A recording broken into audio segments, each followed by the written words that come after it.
वाहिगुरु जी का खालसा वाहिगुरु जी की फतेह।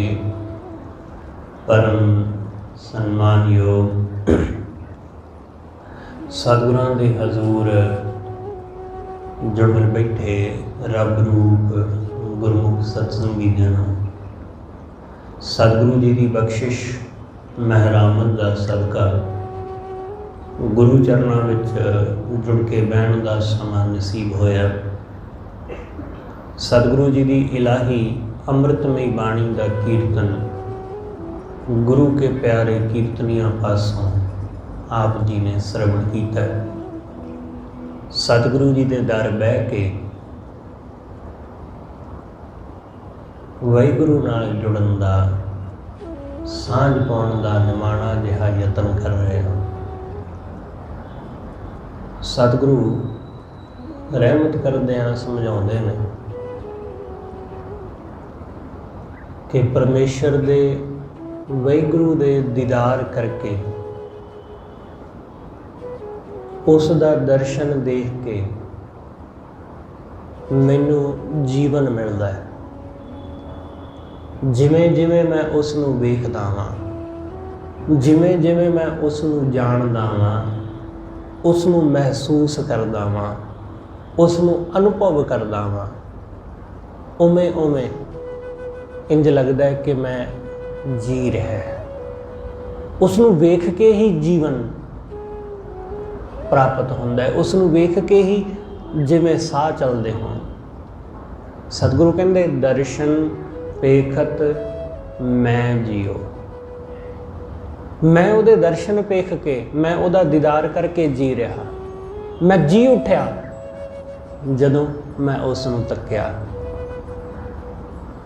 साडे जीवन दे विच माया दे झमेलियां तो बिना होर कुछ नहीं। इत्थे काम क्रोध विषय विकार वासनावां मेरी तेरी आसा तृष्णा इन्हां तो इलावा होर कुछ नहीं है। इस संसार के धंधियां संसार के झमेलियां विच बहुत दफ़ा बंदा दुखी हो जाता है। कई बार इंज लगता है कि इहो जिहा दुखां दा जीवन, इहो जिहा कलेशां भरिया जीवन, इस नालों ते मर जाना चंगा। संसार तो अक के, झमेलियां तो अक के बहुत वेरा लोग ऐसा सोचते हैं कि इहो जी नरक दी जिंदगी तो मर जाना चंगा। पर जे ऐसे अवसर ते, ऐसे मौके ते वाहिगुरु दी झलक मिल जाए, परमेश्वर दा दीदार हो जाए, तो सतगुरु कहंदे बंदा नवें सिरे तो जीवन आरंभ कर दिंदा है। नवें सिरे तो इसलिए उहदा दीदार ही ऐसा है, उहदी झलक ऐसी है। जिवें किसी बंदे नूं माया दी झलक मिल जाए तो उहदे लोभ विच कुछ ना कुछ करन लग जांदा है। जिहड़ा पहलों हिम्मत छड्डी बैठा सी, हिम्मत हारी बैठा सी, पर उसनूं हुण जरा जी आस वज गई। इसे करके आस दा जिहड़ा है ना साडे जीवन दे विच बड़ा महत्व है। लोग कहते हैं आस है तो संसार है। इसे करके क्योंकि आस बंदे दे मन विच वज जाती है तो उस आस की वजह करके जिहड़ा दुख हुंदा है वो पासे हो जाता है। उस दुख नूं बंदा इग्नोर कर दिंदा है। वो गल वखरी है कि आसां कदे पूरियां नहीं हुंदियां। माया दीयां आसां खास करके माया दी आसां कदे पूरियां नहीं हुंदियां। उहदे विच बंदा हमेशा अतृप्त रहिंदा है, हमेशा ही भुखा रहिंदा है। पर फिर भी इस गल तो ये सिख लैना, ये जान लैना, जिवें आस वज गई माया नूं देख के कि जे 4 पैसे आ जाणगे तो सौखा हो जाऊंगा। आस वज गई धन नूं देख के, किसी वस्तु नूं देख के आस वज गई। सतगुरु कहते जदों इस तरह वाहिगुरु की झलक मिल जाती परमेश्वर का झलकारा मिल जाता है तो फिर एक आस वजदी है। आस, ये माया की आस नहीं कि वाहिगुरु मिलेगा तो माया मिलेगी, नहीं। परमेश्वर मिलेगा तो बहुत चीज़ां मिलणगियां, नहीं। ये तो फिर असीं उत्थे ही खड़ोते हैं जिथे पहला सी। जे मन विच ये आस है कि वाहिगुरु का सिमरन करके पैसा मिल जाएगा तो फिर असीं गलत थां ते अपने आप नूं लाया होया। क्योंकि जे इस सिमरन राही, उहदी साधना राही भी असीं माया ही चाहुंदे हां तो फिर इस सिमरन का कोई बहुता अर्थ नहीं रह जाता। सिमरन का अर्थ तो इस गल विच है कि चाहत कुछ भी नहीं, बस उस तो बिना, उस तो बिना होर कोई चाहत नहीं। उहदे चरनां नाल जुड़न तो बिना कोई इच्छा नहीं। उहदे दीदार तो बिना अखां नूं होर कुछ देखण दी वासना नहीं, बस।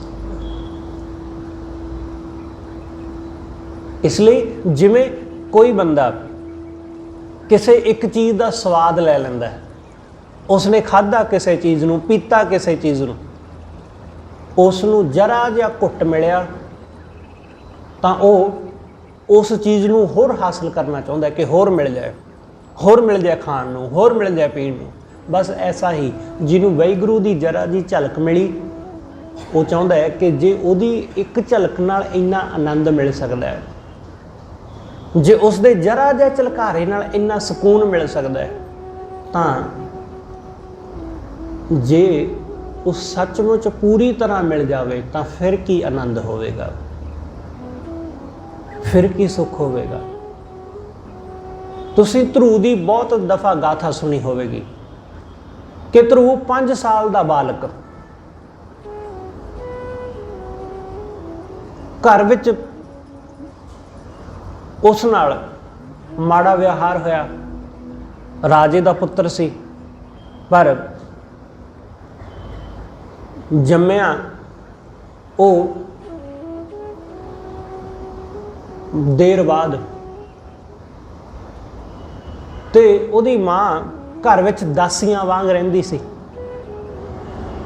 इस करके उहदे नाल कोई बहुता वधिया सलूक नहीं सी कीता जांदा। तो उसने अपनी मां नूं पुछया कि मां, कि मैं अपने पिता की गोद विच जा बैठा सां, पर जिहड़ी मतरेई मां सी ना, उसने मैनू बांह फड़ के उठा दिता अते उत्थों जाण लई कहा, तो मैं भज के तेरे कोल आ गया। मैनू ये गल दस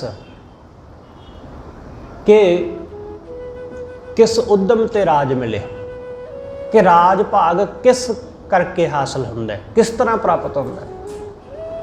तल ध्रुव की मां ने कहा कि पुत्र, राज भाग परमात्मा की बंदगी करके मिलता है, परमेश्वर की बंदगी करके, उहदा सिमरन करके राज मिलता है।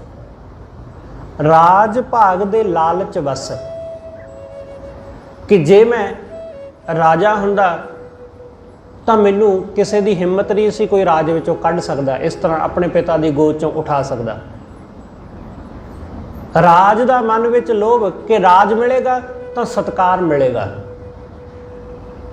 वो इस भावना नूं लैके अपनी मां नूं कहंदा कि मैं तपस्या करनी चाहुंदा। 5 साल का बालक, मां ने कहा कि पुत्र जाओ परमेश्वर का सिमरन करो।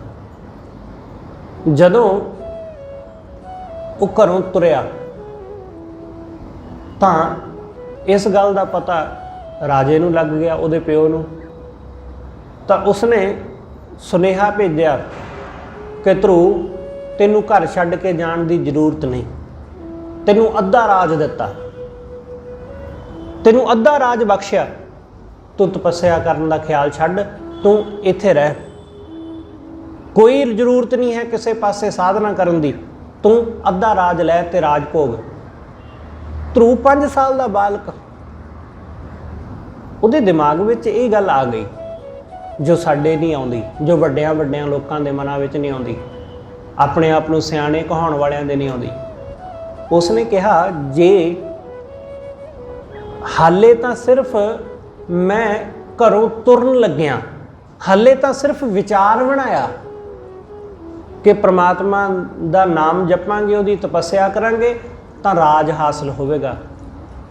ਹਾਲੇ ਤਾਂ ਸਿਰਫ ਤੁਰਨ ਲੱਗੇ ਆ ਤਾਂ ਰਾਜ ਮਿਲ ਗਿਆ ਅੱਧਾ, ਤੇ ਜੇ ਉਹਦੇ ਰਾਹ ਤੇ ਤੁਰ ਪਾਵਾਂਗੇ, ਤਪੱਸਿਆ ਵਿੱਚ ਲੱਗ ਜਾਵਾਂਗੇ, ਫਿਰ ਪਤਾ ਨਹੀਂ ਕੀ ਮਿਲ ਜਾਵੇਗਾ। ਉਹ ਚੱਲ ਪਿਆ, ਘਰ ਛੱਡ ਕੇ ਤੁਰ ਪਿਆ।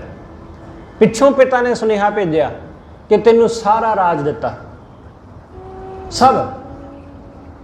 ਪਹਿਲਾਂ ਉਹਨੇ ਕਿਹਾ ਸੀ ਅੱਧਾ, ਹੁਣ ਉਸਨੇ ਕਿਹਾ ਸਾਰਾ ਤੈਨੂੰ ਬਖਸ਼ਿਆ, ਤੂੰ ਵਾਪਸ ਮੁੜਾ।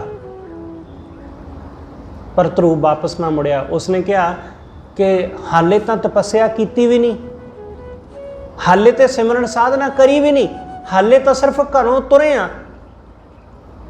ਤੇ ਸਾਰਾ ਰਾਜ ਮਿਲ ਰਿਹਾ ਹੈ, ਤੇ ਜੇ ਉਹਦੀ ਤਪੱਸਿਆ ਕਰਾਂਗੇ ਤੇ ਫਿਰ ਪਤਾ ਨਹੀਂ ਕੀ ਹਾਸਲ ਹੋਵੇਗਾ, ਇਸ ਤੋਂ ਵੀ ਵੱਡੀ ਦਾਤ ਮਿਲੇਗੀ। ਉਹ ਵਾਪਸ ਨਹੀਂ ਮੁੜਿਆ, ਉਹ ਵਾਪਸ ਨਹੀਂ ਆਇਆ, ਤੇ ਉਸ ਨੂੰ ਉਹ ਰਾਜ ਮਿਲਿਆ ਜੋ ਹਮੇਸ਼ਾ ਰਹਿਣ ਵਾਲਾ, ਹਮੇਸ਼ਾ ਰਹਿਣ ਵਾਲਾ। ਅੱਜ ਵੀ ਲੋਕ ਕਹਿੰਦੇ ਨੇ ਕਿ ਧਰੂਵ ਆਕਾਸ਼ ਦੇ ਵਿੱਚ ਚਮਕਦਾ ਹੈ, ਧਰੂਵ ਤਾਰਾ, ਉਹਦਾ ਰਾਜ ਅੱਜ ਵੀ ਹੈ, ਉਹਦਾ ਰਾਜ ਖਤਮ ਨਹੀਂ ਹੋਇਆ। ਇਸ ਲਈ ਜਿਹੜੇ ਉਸ ਵਾਹਿਗੁਰੂ ਦੀ ਤਪੱਸਿਆ ਲਈ, ਉਹਦੀ ਸਾਧਨਾ ਲਈ ਤੁਰਦੇ ਨੇ, ਬੇਸ਼ੱਕ ਮਨ ਵਿੱਚ ਲੋਭ ਸੀ ਮਾਇਆ ਦਾ, ਪਰ ਮਾਇਆ ਦਾ ਲੋਭ ਉਹ ਫਿੱਕਾ ਪੈ ਗਿਆ ਕਿ ਉਸ ਵਾਹਿਗੁਰੂ ਦਾ ਨਾਮ ਕਿੰਨਾ ਕੁ ਉੱਚਾ ਹੋਵੇਗਾ। ਹਾਲੇ ਉਹਦੀ ਝਲਕ ਵੀ ਨਹੀਂ ਮਿਲੀ, ਹਾਲੇ ਤਾਂ ਸਿਰਫ ਮਨ ਵਿੱਚ ਵਿਚਾਰ ਉੱਠਿਆ ਕਿ ਸਿਮਰਨ ਕਰੀਏ, ਸਿਮਰਨ ਕਰਨ ਦੇ ਵਿਚਾਰ ਨਾਲ ਹੀ ਐਸੀਆਂ ਚੀਜ਼ਾਂ ਹਾਸਲ ਹੋ ਗਈਆਂ। ਇਸ ਲਈ ਸਤਿਗੁਰੂ ਕਹਿੰਦੇ ਐਸੀ ਆਸ ਵੱਜ ਗਈ। ਆਸ, ਇੱਥੇ ਸਾਡਾ ਉਲਟਾ ਕੰਮ ਹੈ। ਇੱਥੇ ਜੇ ਸਾਨੂੰ ਕੁਝ ਮਿਲ ਜਾਵੇ ਨਾ ਤਾਂ ਅਸੀਂ ਉਹਦੇ ਵਿੱਚ ਉਲਝ ਜਾਂਦੇ ਹਾਂ। ਸਾਨੂੰ ਕੋਈ ਦਾਤ ਮਿਲ ਜਾਏ, ਸਾਨੂੰ ਚੀਜ਼ਾਂ ਮਿਲ ਜਾਣ, ਥੋੜ੍ਹਾ ਬਹੁਤਾ ਕੋਈ ਮਾੜਾ ਮੋਟਾ ਅਹੁਦਾ ਮਿਲ ਜਾਏ, ਕੋਈ ਮਾੜੀ ਮੋਟੀ ਨੌਕਰੀ ਸ਼ੌਕ ਮਿਲ ਜਾਵੇ, ਤਾਂ ਅਸੀਂ ਲੋਕ ਉਹਦੇ ਵਿੱਚ ਹੀ ਉਲਝ ਜਾਂਦੇ ਹਾਂ। ਰੱਬ ਦਾ ਸ਼ੁਕਰ ਕਰਨਾ ਤੇ ਦੂਰ ਦੀ ਗੱਲ ਹੈ। ਧਰੂਵ ਨੂੰ ਰਾਜ ਮਿਲਿਆ, ਉਹਨੇ ਰਾਜ ਨੂੰ ਠੋਕਰ ਮਾਰੀ, ਉਹਨੇ ਪ੍ਰਮਾਤਮਾ ਨੂੰ ਚੁਣਿਆ, ਉਹਨੇ ਪਰਮੇਸ਼ਰ ਨੂੰ ਚੁਣਿਆ। ਅਸੀਂ ਲੋਕ ਪਰਮੇਸ਼ਰ ਨੂੰ ਛੱਡ ਦਿੰਦੇ ਹਾਂ ਤੇ ਮਾਇਆ ਨੂੰ ਚੁਣ ਲੈਂਦੇ ਹਾਂ, ਚੀਜ਼ਾਂ ਨੂੰ ਚੁਣ ਲੈਂਦੇ ਹਾਂ,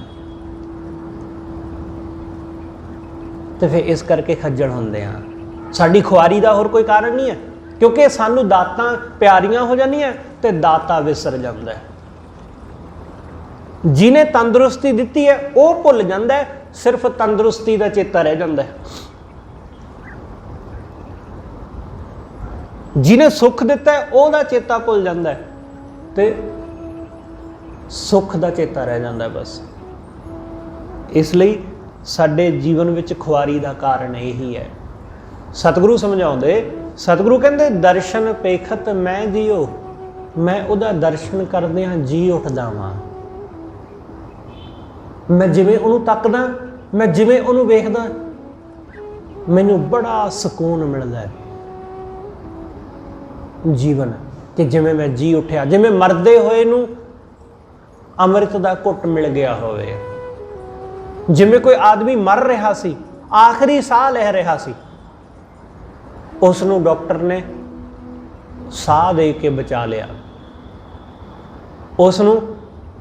ਉਸਨੇ ਆਪਣੇ ਤਰਫੋਂ ਯਤਨ ਕਰਕੇ ਆਖਰੀ ਸਾਹ ਲੈਂਦੇ ਨੂੰ ਉਸਨੇ ਆਪਣੇ ਮੂੰਹ ਰਾਹੀਂ ਸਾਹ ਦੇ ਕੇ ਉਸ ਨੂੰ ਬਚਾ ਲਿਆ ਹੋਵੇ। ਬਿਲਕੁਲ ਐਸਾ ਕਿ ਮੈਂ ਮਰ ਹੀ ਰਿਹਾ ਸੀ ਕਾਮ ਕ੍ਰੋਧ ਵਿੱਚ, ਮੈਂ ਮਰ ਹੀ ਰਿਹਾ ਸੀ ਲੋਭ ਮੋਹ ਵਿੱਚ, ਮੈਂ ਮਰ ਹੀ ਰਿਹਾ ਸੀ ਈਰਸ਼ਾ ਵਿੱਚ, ਵਿਸ਼ਿਆਂ ਵਿਕਾਰਾਂ ਵਿੱਚ। ਗੁਰੂ ਨੇ ਕਿਰਪਾ ਕਰਕੇ ਮੈਨੂੰ ਆਪਣੇ ਨਾਮ ਦਾ ਦਾਨ ਬਖਸ਼ਿਆ। ਉਸਨੇ ਆਪਣੇ ਪ੍ਰਾਣਾਂ ਵਿੱਚੋਂ ਮੇਰੇ ਸਰੀਰ ਵਿੱਚ ਪ੍ਰਾਣ ਫੂਕ ਦਿੱਤੇ। ਤੁਸੀਂ ਸੁਣਿਆ ਹੋਵੇਗਾ ਨਾ ਸ਼ਬਦ ਕਿ ਰੂਹ ਫੂਕ ਦਿੱਤੀ, ਨਵੀਂ ਰੂਹ ਫੂਕ ਦਿੱਤੀ। ਉਹਦਾ ਮਤਲਬ ਕੀ?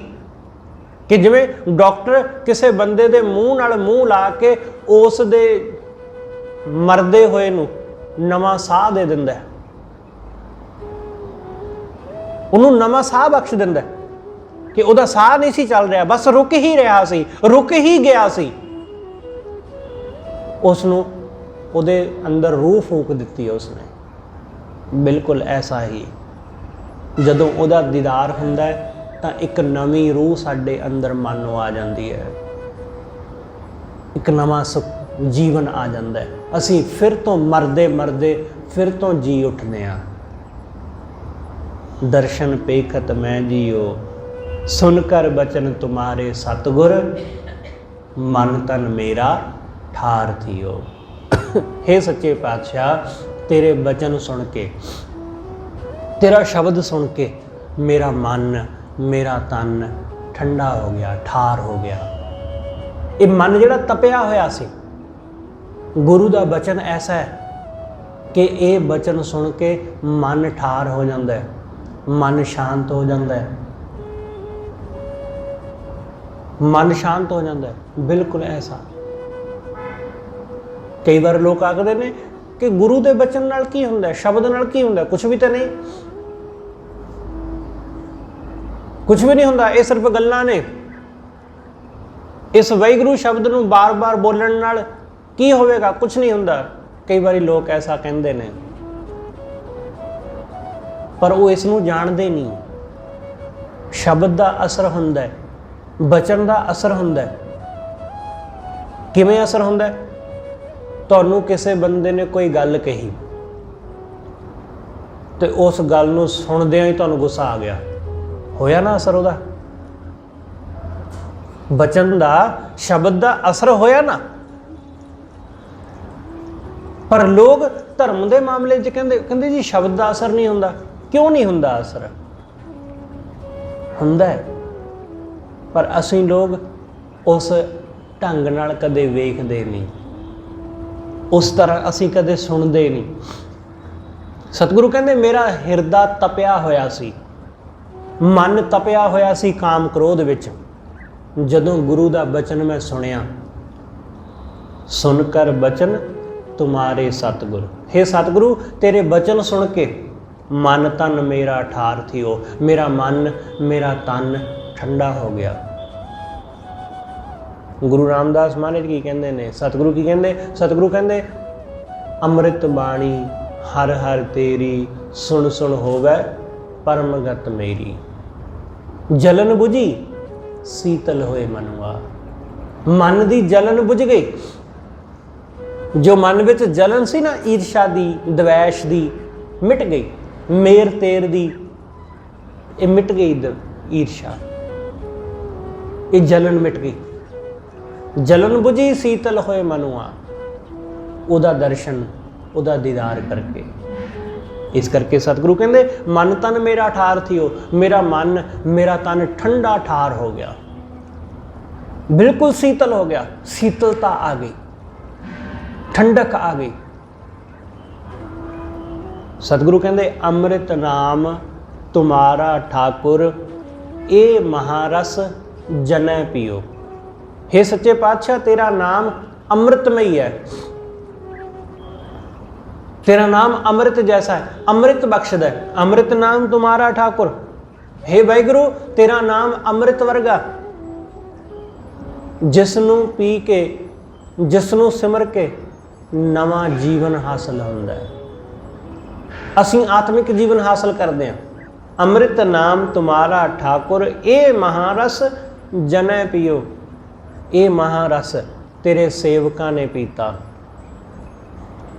ये अमृत रस, ये नाम रस तेरे सेवकां ने इस नूं पीता है। भगत ही इस अमृत रस नूं पींदा है। बाकी दुनिया तो होर रसां दे विच गलतान है। सतगुरु गुरु नानक साहब ने जिक्र किया बाणी अंदर। सतगुरु कहंदे कि बंदे नूं रस मीठा, रस मिठे दा रस, उसनूं विषयां विकारां दा रस, काम क्रोध दा रस, लोभ मोह दा रस, रुतवियां अहुदियां दा रस, बंदा इन्हां रसां दे विच इन्ना गुलतान है, इन्ना उलझिया होया है। इते रस शरीर के कै घट नाम निवास। सतगुरु कहते इन्ने रसां विच उलझिया तां फिर परमात्मा दे नाम दा रस इनू शरीर विचों कित्थे आउणा? ਕੈ ਘਟ ਨਾਮ ਨਿਵਾਸ। ਸਤਿਗੁਰੂ ਕਹਿੰਦੇ ਕਿਸ ਘਟ ਵਿੱਚ, ਕਿਸ ਸਰੀਰ ਵਿੱਚ ਵਾਹਿਗੁਰੂ ਦੇ ਨਾਮ ਦਾ ਨਿਵਾਸ ਹੋਵੇ, ਕਿੱਥੇ ਉਹਦਾ ਰਸ, ਕਿਉਂਕਿ ਉਹ ਇਹਨਾਂ ਰਸਾਂ ਤੋਂ ਅੱਕਿਆ ਨਹੀਂ ਹਲੇ। ਜਦੋਂ ਤੱਕ ਅਸੀਂ ਮਾਇਆ ਤੋਂ ਨਹੀਂ ਅੱਕਦੇ ਉਦੋਂ ਤੱਕ ਅਸੀਂ ਪ੍ਰਮਾਤਮਾ ਦੇ ਸਿਮਰਨ ਵਾਲੇ ਪਾਸੇ, ਉਹਦੇ ਨਾਮ ਦੇ ਰਸ ਵਾਲੇ ਪਾਸੇ ਲੱਗਦੇ ਨਹੀਂ। ਜਦੋਂ ਤੱਕ ਮਾਇਆ ਫਿੱਕੀ ਨਹੀਂ ਲੱਗਦੀ, ਵਿਖਿਆ ਨਹੀਂ ਲੱਗਦੀ, ਉਦੋਂ ਤੱਕ ਇਸ ਨੂੰ ਅਸੀਂ ਤਿਆਗਦੇ ਨਹੀਂ। ਇਸ ਲਈ ਇਸ ਨੂੰ ਜਾਣਨਾ, ਇਸ ਮਾਇਆ ਦਾ ਰਸ ਚੰਗੀ ਤਰ੍ਹਾਂ ਇੱਕ ਵਾਰੀ ਜਾਣ ਲਵੋ। ਜਦੋਂ ਚੰਗੀ ਤਰ੍ਹਾਂ ਜਾਣ ਲਵਾਂਗੇ ਤਾਂ ਫਿਰ ਇਹ ਪਤਾ ਲੱਗ ਜਾਏਗਾ ਕਿ ਇਹ ਤਾਂ ਫਿੱਕਾ ਹੈ। ਮਾਇਆ ਕੀ ਸੋਭਾ ਚਾਰ ਦਿਹਾੜੇ, ਇਹ ਤਾਂ ਚਾਰ ਦਿਹਾੜੇ ਦੀ ਸੋਭਾ ਹੈ। ਇਸ ਲਈ ਜਦੋਂ ਸੱਚ ਜਾਣ ਲੈਂਦੇ ਆ ਫਿਰ ਇਹਦੇ ਵਿੱਚ ਉਲਝਦੇ ਨਹੀਂ। ਸਤਿਗੁਰੂ ਕਹਿੰਦੇ ਭਗਤ ਸੱਚ ਨੂੰ ਜਾਣ ਚੁੱਕਾ ਹੈ, ਉਹਨੇ ਮਾਇਆ ਦਾ ਰਸ ਵੇਖ ਲਿਆ, ਇਸ ਲਈ ਉਹ ਮਾਇਆ ਦੇ ਰਸ ਵਿੱਚ ਗਲਤਾਨ ਨਹੀਂ ਹੁੰਦਾ, ਉਹ ਵਾਹਿਗੁਰੂ ਦੇ ਨਾਮ ਵਾਲੇ ਪਾਸੇ ਲੱਗਦਾ ਹੈ, ਉਹ ਪਰਮੇਸ਼ਰ ਦੀ ਬੰਦਗੀ ਵਾਲੇ ਪਾਸੇ ਲੱਗਦਾ ਹੈ। ਉਹਨੇ ਨਾਮ ਅੰਮ੍ਰਿਤ ਹਾਸਲ ਕੀਤਾ। ਅੰਮ੍ਰਿਤ ਨਾਮ ਤੁਮਾਰਾ ਠਾकुर ਇਹ ਮਹਾਰਸ ਜਨੈ ਪੀਓ। हे ਵਾਹਿਗੁਰੂ ਤੇਰੇ ਸੇਵਕਾਂ ਨੇ, ਤੇਰੇ ਦਾਸਾਂ ਨੇ ਇਹ ਰਸ ਪੀਤਾ ਹੈ, ਇਹ ਅੰਮ੍ਰਿਤ ਦਾ ਰਸ। ਜਨਮ ਜਨਮ ਚੂਕੇ ਭੈ ਭਾਰੇ। ਜਦੋਂ ਤੋਂ ਤੇਰੇ ਨਾਮ ਦਾ ਇਹ ਅੰਮ੍ਰਿਤਮਈ ਰਸ ਪੀਤਾ ਉਦੋਂ ਤੋਂ ਜਨਮਾਂ ਜਨਮਾਂਤਰਾਂ ਦੇ ਇਹ ਜਿਹੜੇ ਭੈ ਸਨ, ਇਹ ਭਾਰੇ ਭੈ ਇਹ ਮਿਟ ਗਏ। ਜਨਮ ਜਨਮ ਚੂਕੇ ਭੈ ਭਾਰੇ, ਦੁਰਤ ਵਿਨਾਸਿਓ ਭਰਮ ਥੀਓ। ਭਰਮ ਵੀਓ, ਇਹ ਮਾਇਆ ਦੀ ਭਟਕਣਾ, ਵੀਓ ਮਤਲਬ ਦੂਸਰਾ, ਇਹ ਮਾਇਆ ਦੀ ਦੂਸਰੀ ਭਟਕਣਾ, ਕਿਉਂਕਿ ਇਹ ਦੂਸਰੀ ਹੈ। ਜੋ ਵੀ ਅਸੀਂ ਵਾਹਿਗੁਰੂ ਤੋਂ ਬਿਨਾਂ ਕਿਸੇ ਹੋਰ ਪਾਸੇ ਲੱਗਦੇ ਹਾਂ ਉਹ ਦੂਸਰਾ ਹੈ। ਅਸੀਂ ਮਾਇਆ ਵਿੱਚ ਭਟਕਦੇ ਹਾਂ, ਵਿਸ਼ਿਆਂ ਵਾਸ਼ਨਾ ਵਿਕਾਰਾਂ ਵਿੱਚ ਭਟਕਦੇ ਹਾਂ, ਇਹ ਦੂਸਰਾ ਹੈ। ਉਸ ਇੱਕ ਨੂੰ ਛੱਡ ਕੇ ਜਦੋਂ ਅਸੀਂ ਹੋਰ ਪਾਸੇ ਉਲਝਦੇ ਹਾਂ ਤਾਂ ਉਹ ਉਲਝਣਾ ਸਾਨੂੰ ਖੱਜਲ ਕਰਦੀ ਹੈ, ਅਸੀਂ ਖੁਆਰ ਹੁੰਦੇ। ਸਤਿਗੁਰੂ ਕਹਿੰਦੇ ਗੁਰੂ ਨੇ ਕਿਰਪਾ ਕੀਤੀ, ਵਾਹਿਗੁਰੂ ਦਾ ਨਾਮ ਅੰਮ੍ਰਿਤ ਮੈਨੂੰ ਬਖਸ਼ਿਆ। ਜਦੋਂ ਨਾਮ ਅੰਮ੍ਰਿਤ ਹਾਸਲ ਹੋਇਆ ਤੇ ਉਸ ਨਾਮ ਅੰਮ੍ਰਿਤ ਨੂੰ ਪੀ ਕੇ ਜਨਮ ਜਨਮ ਦੇ ਭੈ, ਬੜੇ ਭਾਰੇ ਭੈ ਸੀ ਜੋ ਉਹ ਮਿਟ ਗਏ। ਦੁਰਤ ਵਿਨਾਸਿਓ, ਇਹ ਦੁਰਤ, ਇਹ ਜੋ ਮਾਇਆ ਦੀ ਭਟਕਣਾ ਸੀ ਇਹ ਵਿਰਸ ਗਈ, ਖਤਮ ਹੋ ਗਈ। ਹੁਣ ਮਨ ਭਟਕਦਾ ਨਹੀਂ, ਹੁਣ ਮਨ ਡੋਲਦਾ ਨਹੀਂ। ਦਰਸ਼ਨ ਪੇਖਤ ਮੈਂ ਜੀਓ, ਕਿਉਂਕਿ ਉਹਦਾ ਦੀਦਾਰ ਕਰਦਿਆਂ ਹੀ ਮੈਨੂੰ ਜੀਵਨ ਮਿਲ ਗਿਆ।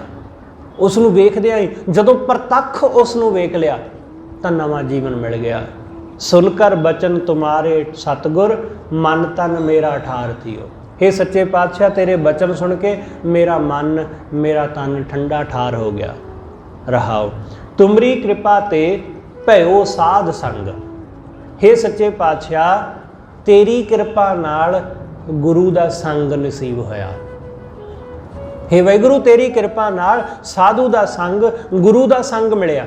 ਤੁਮਰੀ ਕਿਰਪਾ ਤੇ ਭਇਓ ਸਾਧ ਸੰਗ, ਇਹ ਕਾਜ ਤੁਮ ਆਪ ਕੀਓ। हे ਸੱਚੇ ਪਾਤਸ਼ਾਹ ਇਹ ਕਾਜ ਤੁਸੀਂ ਆਪ ਕੀਤਾ, ਤੁਸੀਂ ਮੈਨੂੰ ਕਿਰਪਾ ਕਰਕੇ ਪ੍ਰੇਰ ਕੇ ਸਾਧੂ ਦੇ ਸੰਗ ਲੈ ਆਏ। ਸਬੱਬ ਬਣਾ ਦਿੰਦਾ ਹੈ ਵਾਹਿਗੁਰੂ, ਉਹ ਕਿਰਪਾ ਕਰਕੇ ਐਸਾ ਮੌਕਾ ਬਣਾ ਦਿੰਦਾ ਹੈ ਕਿ ਅਸੀਂ ਉਸ ਦੀ ਸ਼ਰਨ ਵਿੱਚ ਆ ਜਾਂਦੇ ਹਾਂ, ਅਸੀਂ ਸੰਗਤ ਵੱਲ ਨੂੰ ਆ ਜਾਂਦੇ ਹਾਂ, ਸੰਗਤ ਵਿੱਚ ਆ ਜੁੜਦੇ ਹਾਂ, ਉਹ ਸਾਡੇ ਤੇ ਕਿਰਪਾ ਕਰਦਾ ਹੈ। ਇਸ ਲਈ ਉਹ ਕਰੇਗਾ ਹੀ ਜਦੋਂ ਸਾਡੇ ਮਨ ਅੰਦਰ ਇਹ ਮਨਸ਼ਾ ਹੋਵੇ ਨਾ ਕਿ ਅਸੀਂ ਗੁਰੂ ਚਰਨਾਂ ਨਾਲ ਜੁੜਨਾ, ਤਾਂ ਵਾਹਿਗੁਰੂ ਸਾਡਾ ਕੋਈ ਨਾ ਕੋਈ ਸਬੱਬ ਬਣਾਉਂਦਾ ਹੀ ਹੈ। ਮਨੋਵਿਗਿਆਨ ਇਸ ਸੰਬੰਧ ਵਿੱਚ ਕਹਿੰਦਾ ਹੈ ਕਿ ਬੰਦੇ ਦੇ ਮਨ ਅੰਦਰ ਜਿਹੜੀ ਇੱਛਾ ਪ੍ਰਬਲ ਹੋ ਜਾਂਦੀ ਹੈ, ਕਿ ਬੰਦੇ ਨੇ ਕੋਈ ਮਨ ਵਿੱਚ ਧਾਰ ਲਿਆ,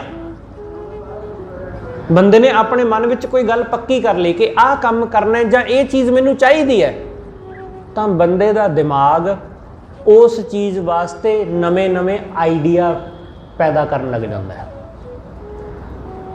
ਉਹਦਾ ਕੋਈ ਨਾ ਕੋਈ ਸਬੱਬ ਬਣ ਹੀ ਜਾਂਦਾ ਹੈ ਜਦੋਂ ਸਾਡੇ ਮਨ ਅੰਦਰ ਇੱਛਾ ਹੋਵੇ। ਆਮ ਹੀ ਸਾਡੀ ਪੰਜਾਬੀ ਦੀ ਕਹਾਵਤ ਹੈ ਕਿ ਜਿੱਥੇ ਚਾਹ ਹੋਵੇ ਉੱਥੇ ਰਾਹ ਲੱਭ ਹੀ ਜਾਂਦਾ ਹੈ, ਉੱਥੇ ਰਾਹ ਬਣ ਹੀ ਜਾਂਦਾ ਹੈ। ਚਾਹਤ ਹੋਣੀ ਚਾਹੀਦੀ ਹੈ ਪਹਿਲਾਂ, ਜੇ ਸਾਡੇ ਮਨ ਅੰਦਰ ਗੁਰੂ ਨਾਲ ਜੁੜਨ ਦੀ ਚਾਹਤ ਹੈ ਕਿ ਅਸੀਂ ਗੁਰਦੁਆਰੇ ਜਾਣਾ ਹੈ, ਤਾਂ ਤੁਸੀਂ ਉਸ ਦਿਨ ਕਿਸੇ ਨਾ ਕਿਸੇ ਤਰ੍ਹਾਂ ਪਹੁੰਚ ਹੀ ਜਾਵੋਗੇ। ਕਿਸੇ ਨਾ ਕਿਸੇ ਤਰ੍ਹਾਂ ਗੁਰੂ ਤੁਹਾਨੂੰ ਆਪਣੇ ਕੋਲ ਬੁਲਾ ਹੀ ਲਵੇਗਾ। ਇਸ ਲਈ ਇਸ ਨੂੰ ਆਪਣੇ ਹਿਰਦੇ ਵਿੱਚ ਚੰਗੀ ਤਰ੍ਹਾਂ ਵਸਾਉਣਾ। ਜੇ ਅੱਜ ਅਸੀਂ ਇੱਥੇ ਪਹੁੰਚ ਗਏ ਹਾਂ, ਰੋਜ਼ ਅਸੀਂ ਇੱਥੇ ਪਹੁੰਚ ਜਾਂਦੇ ਹਾਂ ਗੁਰੂ ਦੇ ਦਰ ਸਮੇਂ ਸਿਰ, ਤਾਂ ਉਹ ਸਾਨੂੰ ਲੈ ਆਉਂਦਾ ਹੈ। ਸਾਡੇ ਮਨ ਅੰਦਰ ਵੀ ਥੋੜ੍ਹੀ ਬਹੁਤ ਇੱਛਾ ਸੀ, ਤਾਂ ਉਸਨੇ ਸਾਡੀ ਉਸ ਇੱਛਾ ਨੂੰ ਪੂਰਾ ਕਰ ਦਿੱਤਾ। ਉਹ ਸਾਨੂੰ ਪ੍ਰੇਰ ਕੇ ਲੈ ਆਇਆ। ਇਸ ਕਰਕੇ ਸਤਿਗੁਰੂ ਕਹਿੰਦੇ ਤੁਮਰੀ ਕਿਰਪਾ ਤੇ ਭਇਓ ਸਾਧ ਸੰਗ। ਇਸ ਗੱਲ ਦਾ ਜਰਾ ਵੀ ਹੰਕਾਰ ਨਹੀਂ ਕਰਨਾ ਕਿ ਮੈਂ ਰੋਜ਼ ਆ ਜਾਂਦਾ। ਅਸੀਂ ਕੌਣ ਹੁੰਦੇ ਹਾਂ ਆਉਣ ਵਾਲੇ? ਉਹ ਸਾਨੂੰ ਲੈ ਆਉਂਦਾ ਹੈ। ਅਸੀਂ ਕੌਣ ਹੁੰਦੇ ਹਾਂ ਕੀਰਤਨ ਕਥਾ ਕਰਨ ਵਾਲੇ ਜਾਂ ਸੁਣਨ ਵਾਲੇ? ਉਹ ਸਾਨੂੰ ਲਿਆ ਕੇ ਸਾਡੇ ਕੋਲੋਂ ਕਰਵਾ ਲੈਂਦਾ ਹੈ। ਉਹ ਸਾਨੂੰ ਲਿਆ ਕੇ ਸਾਨੂੰ ਸੁਣਾ ਦਿੰਦਾ ਹੈ।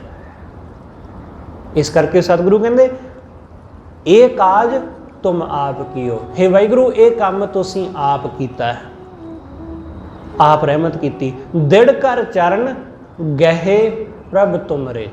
ਹੇ ਸੱਚੇ ਪਾਤਸ਼ਾਹ, ਮੈਂ ਤੇਰੇ ਚਰਨਾਂ ਨੂੰ ਦ੍ਰਿੜ ਕਰਕੇ ਘੁੱਟ ਕੇ ਫੜ ਲਿਆ। ਮੈਂ ਤੇਰੇ ਚਰਨਾਂ ਨੂੰ ਘੁੱਟ ਕੇ ਪਕੜ ਲਿਆ। ਜਦੋਂ ਤੋਂ ਮੈਂ ਤੇਰੇ ਚਰਨਾਂ ਨੂੰ ਘੁੱਟ ਕੇ ਫੜ ਲਿਆ, ਤਦੋਂ ਤੋਂ ਸਹਿਜੇ ਵਿਖਿਆ ਭਈ ਖੀਓ। ਇਹ ਵਿਖਿਆ ਵਿਸ਼ੇ ਵਿਕਾਰ, ਇਹ ਵਿਖਿਆ ਹੁਣ ਖਤਮ ਹੋ ਗਈ। ਖੀਓ ਮਤਲਬ ਨਾਸ਼ ਹੋ ਗਈ। ਹੁਣ ਇਹ ਵਾਸਨਾ ਮਨ ਉੱਤੇ ਹਾਵੀ ਨਹੀਂ ਹੁੰਦੀ, ਕਿਉਂਕਿ ਹੁਣ ਮੈਂ ਆਪਣੇ ਮਨ ਵਿੱਚ ਗੁਰੂ ਦੇ ਚਰਨ ਵਸਾ ਲਏ। ਜਦੋਂ ਗੁਰੂ ਦੇ ਚਰਨ ਮਨ ਵਿੱਚ ਆ ਵਸੇ, ਗੁਰੂ ਸਾਡੇ ਮਨ ਵਿੱਚ ਆ ਵਸਿਆ, ਤਾਂ ਫਿਰ ਵਾਸਨਾ ਕਿਵੇਂ ਮਨ ਵਿੱਚ ਆਵੇਗੀ? ਕਿਉਂਕਿ ਵਾਸਨਾ ਨੂੰ ਜਗ੍ਹਾ ਹੀ ਨਹੀਂ ਬਚੀ। ਮਨ ਖਾਲੀ ਹੁੰਦਾ ਤਾਂ ਹੀ ਤੇ ਇਹ ਵਾਸਨਾ ਵੱਲ ਨੂੰ ਦੌੜਦਾ।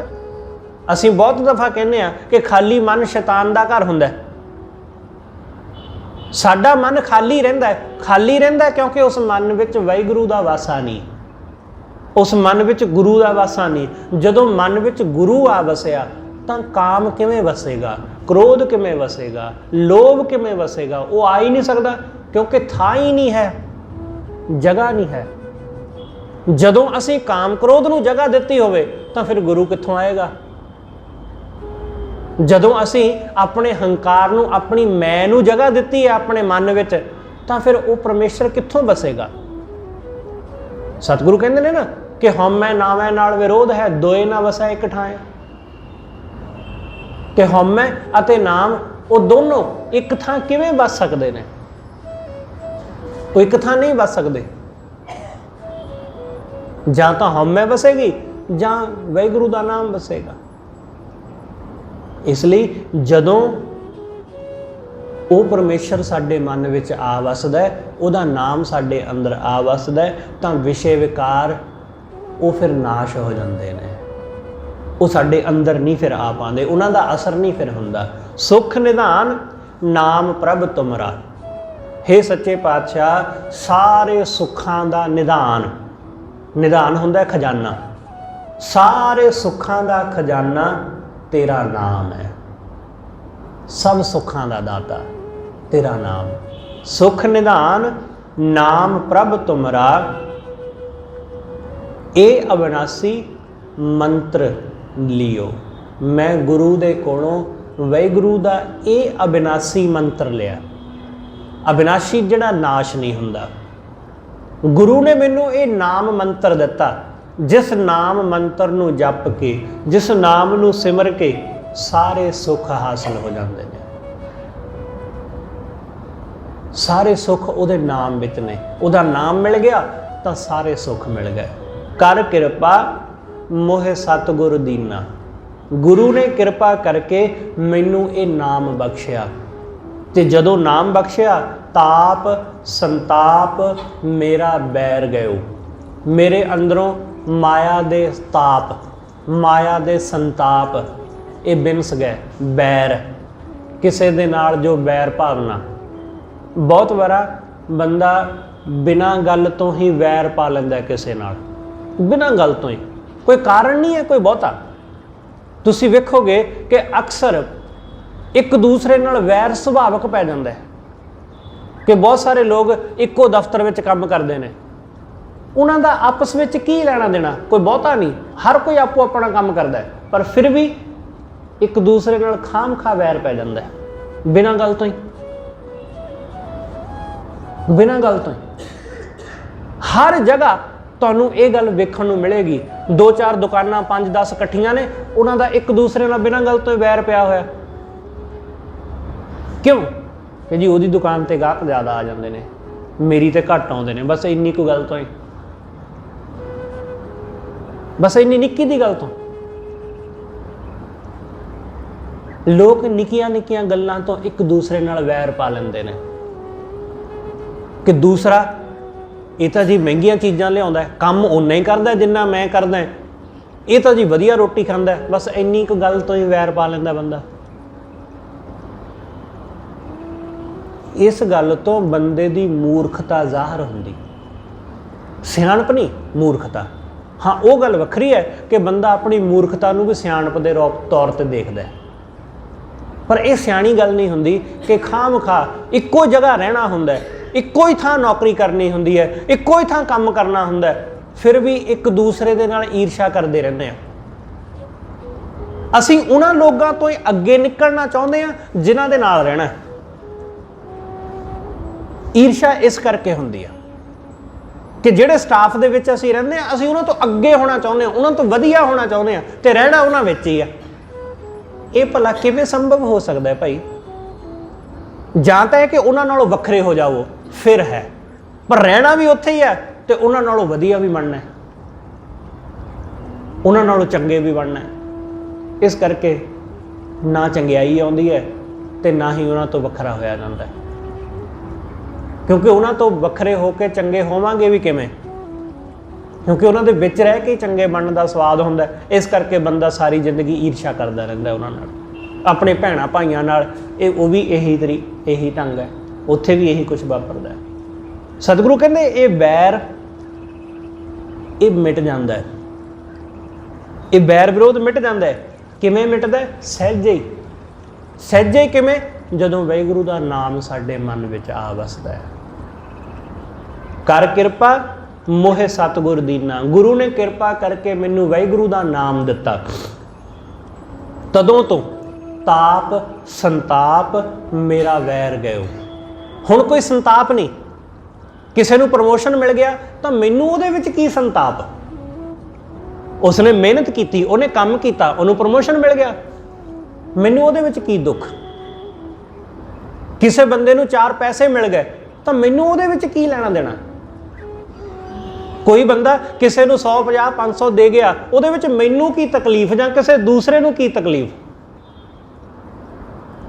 ਪਰ ਲੋਕ ਈਰਸ਼ਾ ਕਰਦੇ ਨੇ ਕਿ ਉਸ ਨੂੰ ਮਿਲ ਗਿਆ, ਉਸ ਨੂੰ ਪ੍ਰਮੋਸ਼ਨ ਮਿਲ ਗਿਆ, ਮੈਨੂੰ ਨਹੀਂ ਮਿਲਿਆ।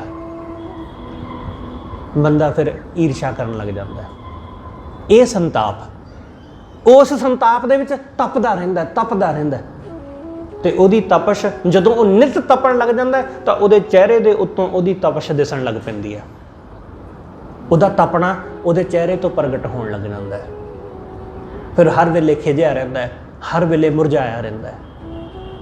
ਸਤਿਗੁਰੂ ਸਮਝਾਉਂਦੇ, ਜਿਸ ਦਿਨ ਵਾਹਿਗੁਰੂ ਦਾ ਨਾਮ ਮਿਲਦਾ ਉਸ ਦਿਨ ਇਹ ਤਾਪ ਸੰਤਾਪ ਬਿਨਸਦਾ, ਉਸ ਦਿਨ ਇਹ ਵੈਰ ਵਿਰੋਧ ਮਿਟਦਾ ਹੈ। ਧੰਨ ਸੋ ਮਾਨਸ ਦੇਹੀ ਪਾਈ।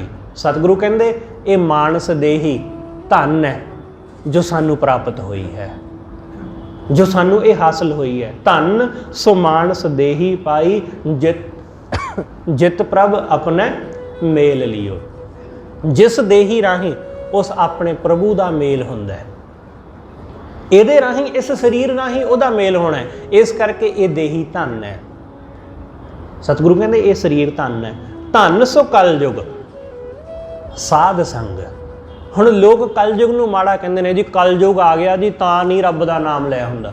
ਹੁਣ ਸਤਿਗੁਰੂ ਕਹਿੰਦੇ ਸਾਡੇ ਲਈ ਤਾਂ ਕਲਯੁਗ ਵੀ ਧਨ ਹੈ, ਕਿਉਂਕਿ ਦ੍ਰਿਸ਼ਟੀ ਹੈ ਨਾ ਆਪੋ ਆਪਣੀ। ਕਈ ਲੋਕ ਉਹ ਅੰਮ੍ਰਿਤ ਵਿੱਚੋਂ ਵੀ ਜ਼ਹਿਰ ਹੀ ਦੇਖਦੇ ਨੇ, ਕਈ ਐਸੇ ਗੁਰਮੁਖ ਹੁੰਦੇ ਨੇ ਉਹ ਜ਼ਹਿਰ ਵਿੱਚੋਂ ਵੀ ਅੰਮ੍ਰਿਤ ਲੱਭ ਲੈਂਦੇ ਨੇ। ਲੋਕੀ ਕਹਿੰਦੇ ਜੀ ਕਲਯੁਗ ਦਾ ਬਹੁਤ ਪ੍ਰਭਾਵ ਹੈ, ਇਸ ਕਰਕੇ ਰੱਬ ਦਾ ਨਾਮ ਨਹੀਂ ਜਪ ਹੁੰਦਾ। ਸਤਿਗੁਰੂ ਕਹਿੰਦੇ ਸਾਡੇ ਲਈ ਕਲਯੁਗ ਵੀ ਧਨ ਹੈ।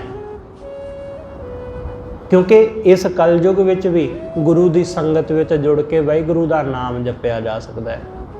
धन सो कलयुग साध संग कीर्तन गाइए।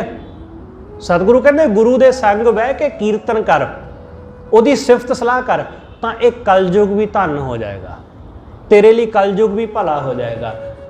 नानक नाम आधार ही वाहिगुरू का नाम यही साडे जीवन का आधार है। ये साडे जीवन का आसरा हो जाए ना, कलयुग भी साडे वास्ते सुखदाई है।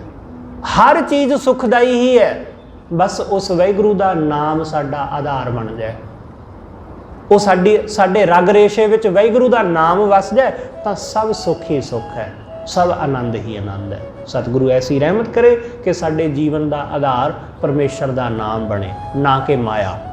माया दुखदाई है, इसलिए जिन्हों ने भी माया नूं आधार बनाया उन्होंने दुख ही हासिल करिया।